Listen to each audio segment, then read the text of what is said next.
Hello, welcome to Rando Tech Info, and today we're talking about the POCO M4 5G and whether or not it will work on your US carrier's network. The M4 is POCO's latest affordable smartphone option, and like past phones from the POCO M series, there's nice value to be found here. In addition to the 5G, which is mentioned in the name, the phone is packing a Dimensity 810 processor, sports a 90Hz refresh rate, and has 33-watt charging for juicing up the large 5,000 mAh battery. All impressive features for a phone at this price point. Heck, it even has a headphone jack. For the most part, the phone has received decent reviews, so it's perfectly understandable why somebody here in the US might want to import it. But should you? Speaking of should, if you find this video useful, you should give it a like and consider subbing to the channel. I'll think about it. Keep in mind that since the phone isn't being sold here, you will need to bring it over with a third-party seller, and using a third-party seller almost always voids your warranty. So if you're able to get the phone over here and it doesn't work, you will not be able to return it. Since this phone is only around $200 USD, you might think this is worth the risk, but it's still something to keep in mind.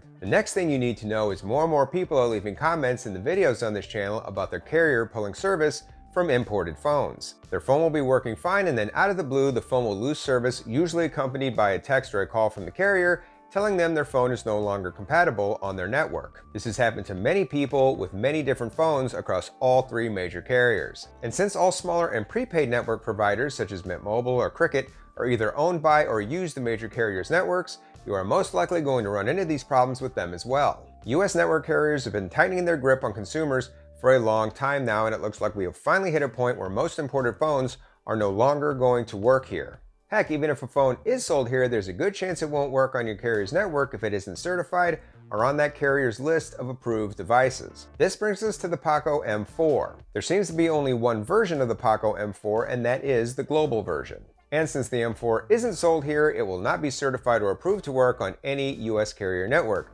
So it's very likely you won't even be able to get the phone activated. And even if you do get the thing activated, your access to the carrier's network could be greatly limited. Finally, if you are able to get the phone activated, in order to use the phone's antennas will need to be able to pick up the frequency band used by your carrier. So if you've made it this far and you are still considering grabbing the M4, I will tell you if it has the hardware to pick up your carrier's signal. Let's start with Verizon. Historically, Verizon has been the most strict carrier about allowing imported phones on their network, and by strict, I mean they almost never work. You won't get any of that new sweet C-band 5G because this isn't an approved Verizon C-band device, and millimeter wave 5G is also not supported. However, the phone does use 2 of their sub-6 5G channels. As for 4G, it does use 4 out of 5 of Verizon's 4G bands, but it's missing their main band, band 13, so coverage would probably be inconsistent at best. On AT&T, you won't get any 5G because AT&T doesn't give any phones access to their 5G network that are not on their 5G network whitelist. The phone does use 6 out of 9 of AT&T's 4G bands, and it uses all of their main 4G bands, so decent 4G coverage